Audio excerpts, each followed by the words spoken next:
Hey everyone, you know Asian Paints, right? The company that made painting your home a celebration and dominated the Indian paint market for decades. But today we're talking about something shocking, the cracks forming in their empire.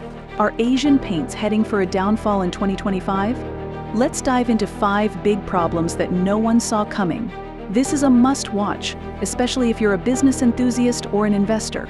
Let's go back to the conversation on Asian Paints because it is an interesting stock. It's down in trade today as well. A quarter that was weak was definitely for Asian Paints. Stock under pressure today is Asian Paints. There have been a couple of senior leadership exits with immediate effect. Vishu Goyal has resigned as the Associate Vice President Retail Sales, Commercial and Marketing, and Shyam Swami too has resigned as Vice President Home Improvement, Decor, Services and Retailing. Both of them have cited personal reasons as cause for exit with immediate effect.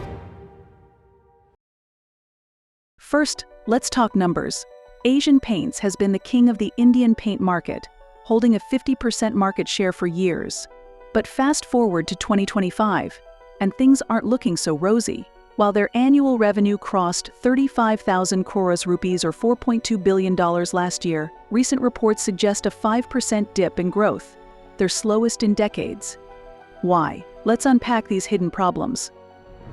First up, raw materials. Did you know that over 30% of the cost of paint comes from petrochemicals? With crude oil prices spiking globally, up by 25% in 2025, Asian Paints' profit margins have been shrinking.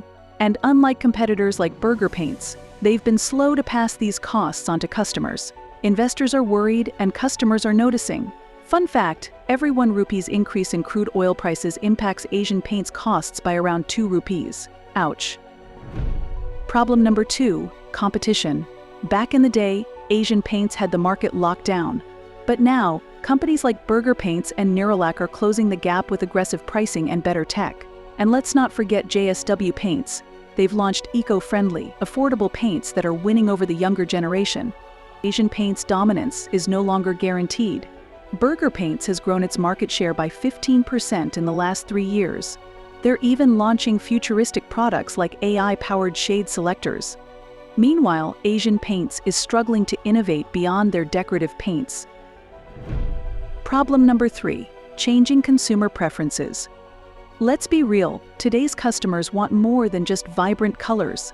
With Gen Z and millennials driving the market, there's a shift toward minimalist, sustainable, and smart home solutions. But here's the catch, Asian Paints' traditional marketing hasn't resonated with these younger buyers. Their campaign feels a bit outdated in this digital-first era. Here's a stat for you, 65% of millennials prefer sustainable and eco-friendly paints, but Asian Paints' green portfolio only makes up 10% of their offerings. Big miss. Fourth problem, distribution. Asian Paints' biggest strength was its vast network of 70,000 dealers across India. But in 2025, cracks are showing. Supply chain disruptions, high fuel costs, and delivery delays are frustrating dealers and customers alike. Some reports even suggest that 30% of their dealers have started stocking competitor brands to keep up with demand. Remember how Asian Paints was once celebrated for delivering paint to the smallest towns in just 48 hours? That's not the case anymore, and it's hurting their reputation. And finally, overdependence on India.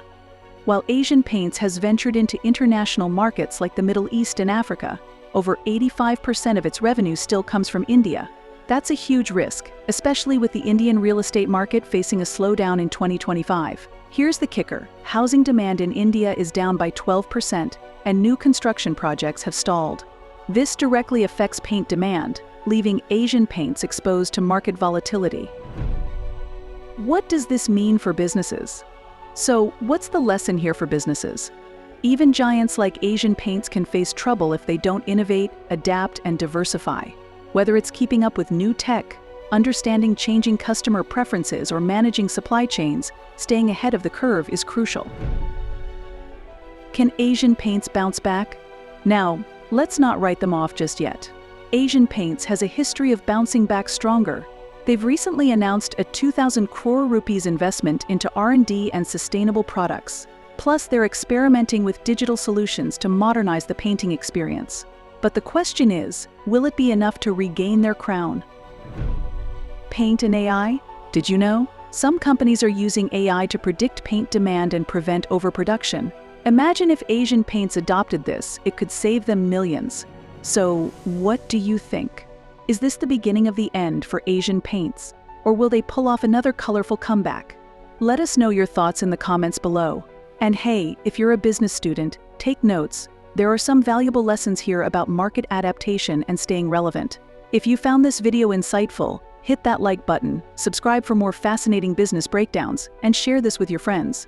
Until next time, keep learning, keep exploring, and stay ahead of the game.